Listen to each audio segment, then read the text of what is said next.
Welcome to Parenting Successful Teens, the podcast that cuts through the overwhelm and stress of this phase and offers parents simple, practical, cognitive, science-based strategies for keeping their teens on track. Join Master Coach and real-life mom, Allie Irwin, to talk about real teens, real problems, and the skills it takes to raise successful adults.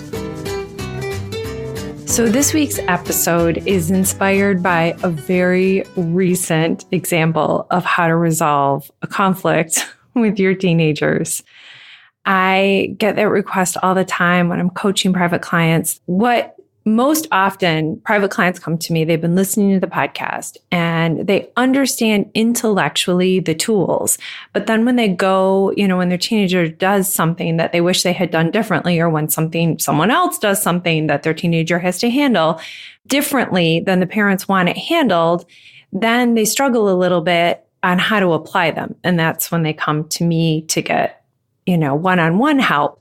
And so what I thought I would offer today is a very recent, very personal example of how I apply the tools in my own life, because I'm still applying all these tools all the time. Like, everything I bring to you is definitely coming from my own practical experience with using these tools.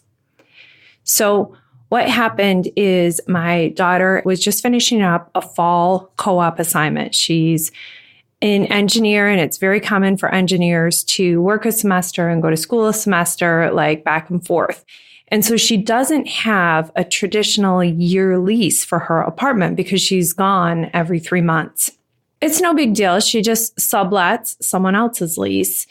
And she did all of her due diligence and found an apartment that she thought would work at a reasonable price and, asked all the questions. But when we went to move her in, the apartment was not what we were expecting.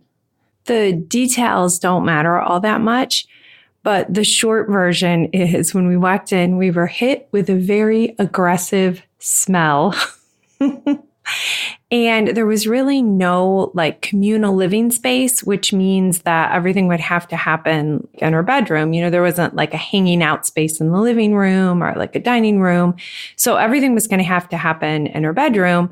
And when we got to her bedroom, to her dad and I, it basically looked like a sort of big closet. In fact, my husband even went back in to make sure that there was even a window in the room. It was that kind of small.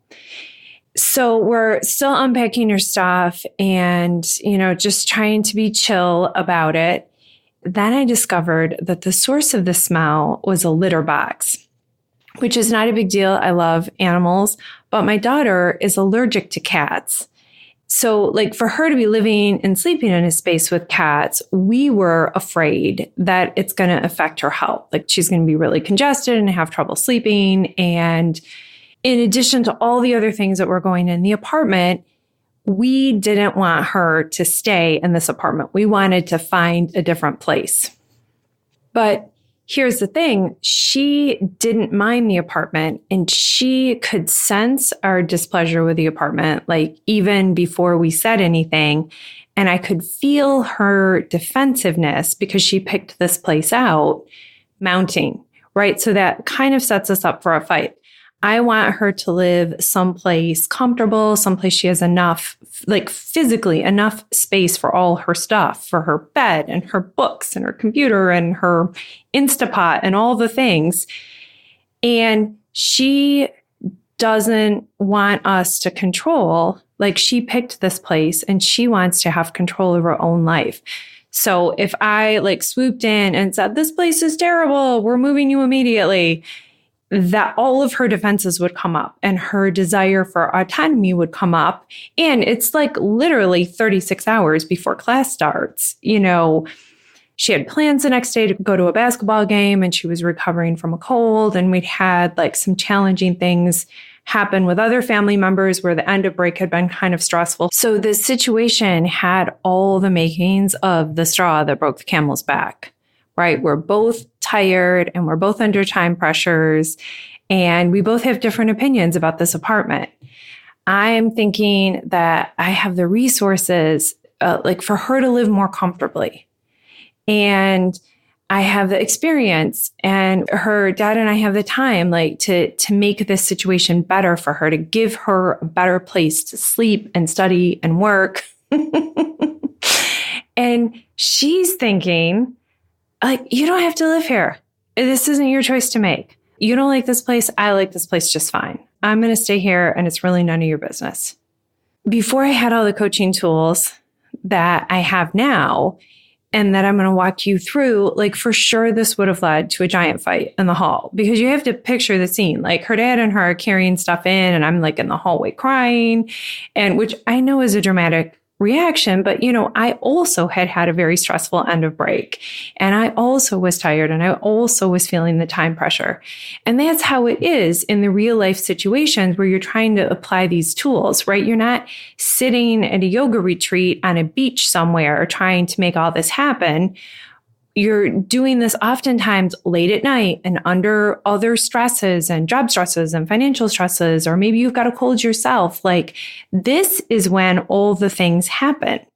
These situations come to a head. And like I said, this could very well have been the straw that broke the camel's back. We were all holding it together until we walked into that apartment and like that wave of smell hit us.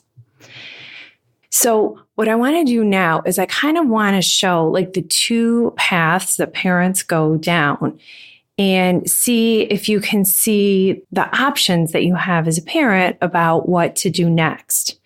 So the first path is kind of like the standard parenting path. Okay. The standard parenting path, most parents would think they sort of had three options here.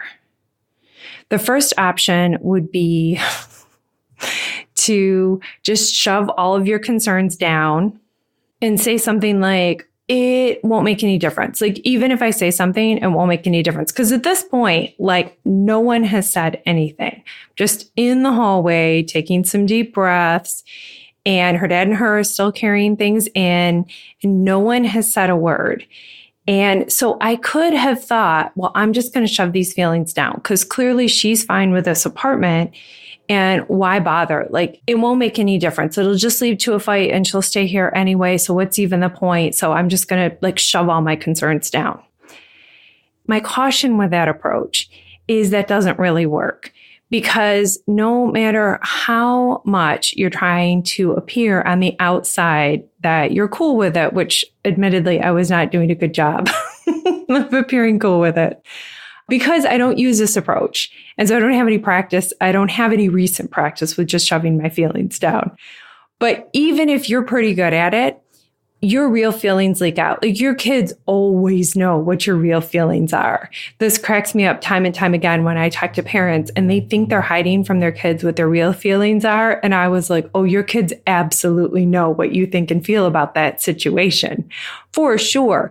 Your facial expressions change, your body posture changes, your shoulders tighten. And you have to understand, for a long time, your kids' safety depended on the adults in their world taking care of them. Just from a biological standpoint, your kids have gotten really good at reading you. So don't think for a second they don't know. That's why shoving your feelings down never works. It just has everyone like silently making up in their own head what's really going on based on what they're silently reading in the other person. Okay, the second sort of option that standard parents think that they have is to have a discussion about it. See, I can't even get that word discussion out because I'm so anxious to say the word argument, but to have a discussion about it that quickly turns to an argument. And in that discussion, both sides sort of dig in and try to convince the other side of how right they are. Okay, that would look like me explaining to my daughter all the reasons why she can't live in an apartment that with a cat that she's allergic to. And the tiny bedroom and the no common space and like literally not even enough room for her stuff. And then she would dig in on her side and explain all the reasons why it was none of my business and I didn't need to live there. And, you know, she could take care of herself. Like, we would both dig into our sides. And once you've both dug into your side, then no matter what happens next, someone's going to feel like they lost, right? If we make her move to a new apartment, she's going to feel like she lost.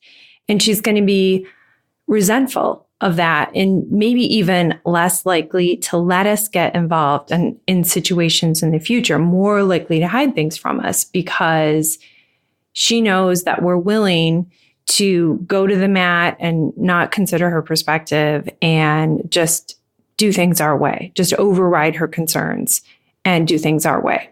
Okay, if she wins, then we're going to be resentful and we're going to make little digs, maybe.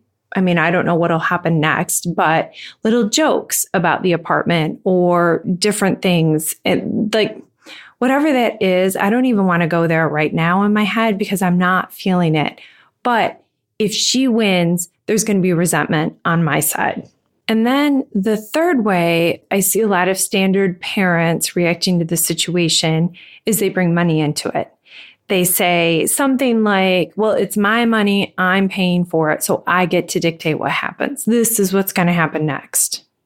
And I'm going to do a whole separate podcast about why I think that's such a terrible idea, because I see so many parents using money to control their kids in ways that don't serve them. They don't serve the kids. They definitely don't serve building a strong relationship within the family, strong family relationships.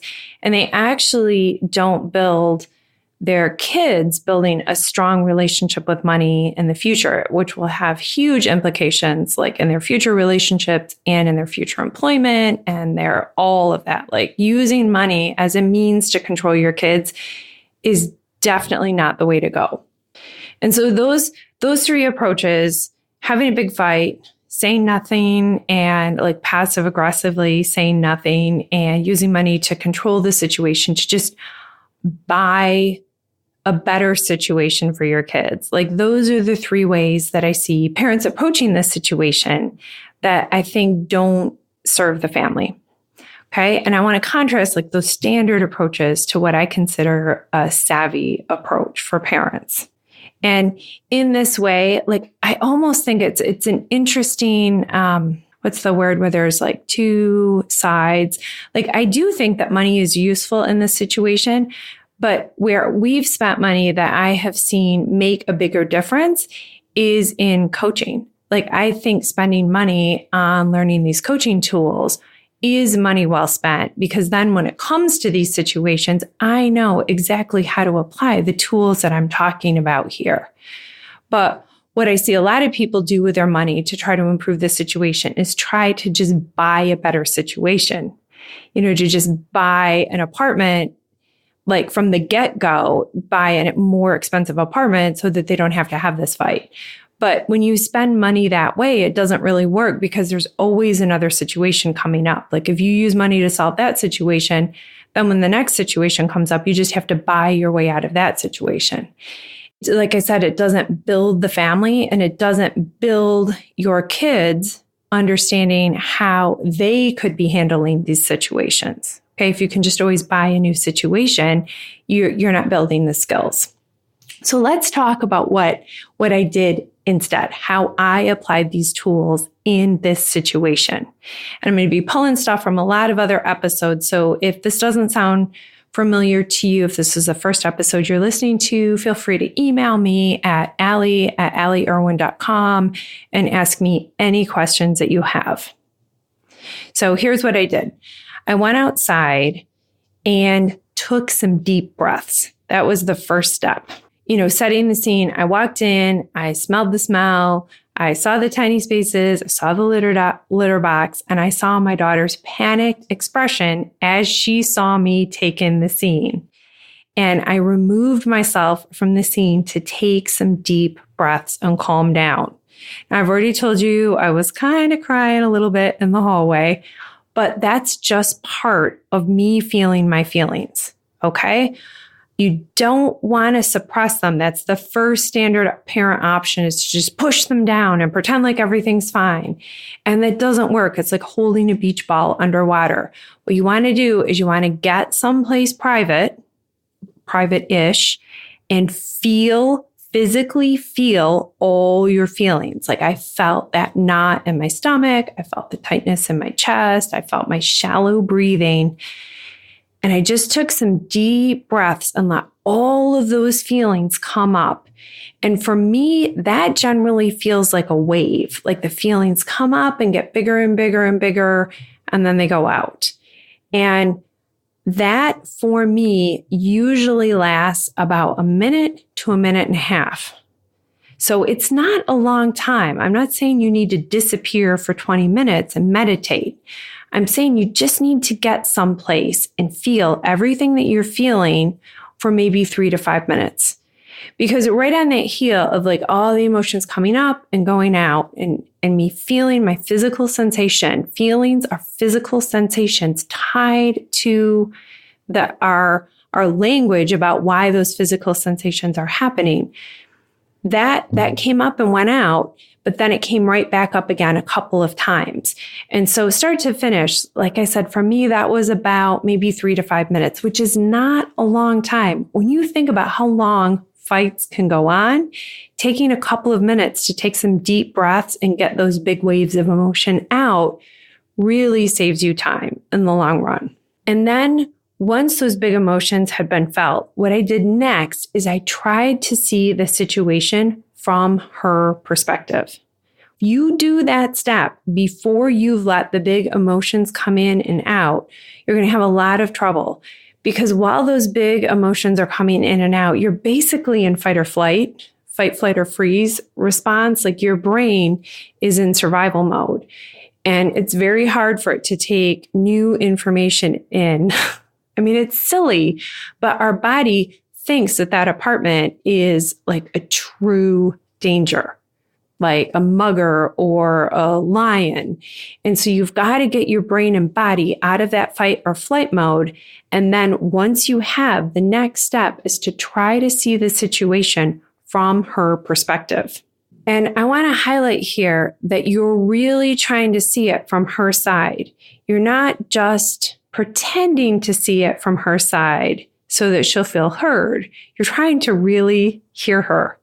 And you can't fake this piece, because if you are just pretending to listen, or if you're listening to try to gather evidence so that you can, more effectively argue your side, they will smell that a mile away. And that shuts them down to listening to your side. And it also, like, if you think about it, you really truly are trying to get information on how she sees it, because as parents, we're not always right. And if we can see things from their side, we can see their very valid points. We can literally get more information. You want to go in assuming that she's got valid points to share, because she does. And then the next step, after you've heard and really described her side, because you want to check back and make sure that you're really understanding what she's saying, then you ask if she would be willing to try to see it from your side. And again, I'm laughing here because you have to ask. Because if you ask and say, would you be willing to try to see this from my side? And they say no, they are telling you they are not willing to see it from your side. And so if you just tell them your side and they're not willing to listen to your side, you're basically just wasting your time and frustrating both of you. You can't make someone listen to you. If you've done your half first of really trying to see it from her side, chances are that they will be open to listening to your side. And then once both sides have been heard and you've gathered all that information, what we did is we took a break.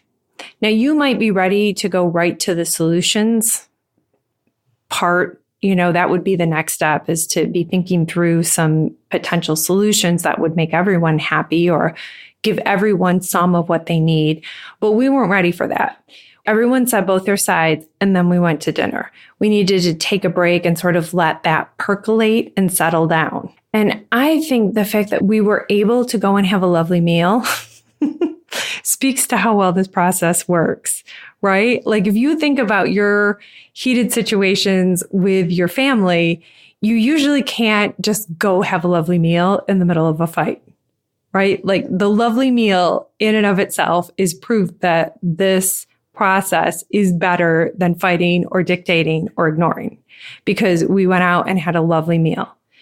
And then after dinner, we were ready to talk about options, what we could do instead. Like what was sort of, I don't even want to use the word compromise, because it's more like seeing a solution where everybody gets some of what they want, right? Like a compromise in my mind is dividing up like a finite, like a pie, and dividing up and deciding of those 8 pieces, like how many do each of us get?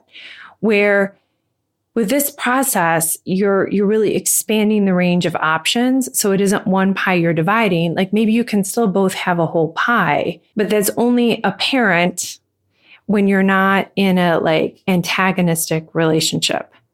Okay. Like if you're fighting and digging in on each side, you're definitely dividing up the pie. But when you're listening to both sides and looking for ways that you can both get what you want, it's almost like you're adding more pies to the mix. If that's confusing, feel free to email me. For us, what that looked like was committing a certain amount of time to look at other options for her to live in. Like that put some bounds around the process. So she wasn't feeling like this was overwhelming and that this was going to eat the remainder of her weekend. We set aside like a certain amount of time where we could look at options, and then like a deadline: by this time, we will have decided if you're moving or if you're staying. And then you'll have the rest of the day tomorrow to, do all the things that you need to do to get ready for school. And in that way, we were able to meet her needs to get ready for the week ahead, for the semester ahead. And we were able to meet our needs in feeling like we needed to check out like what other options we could come up with that would be a better living situation for her. And everyone was happy with that. Everyone was happy with that. And here's the thing, like this is maybe you're dealing with much bigger stuff than a like nasty apartment. But this process, like doing this process over and over and over for all the stuff that comes up, it takes less time than a fight does.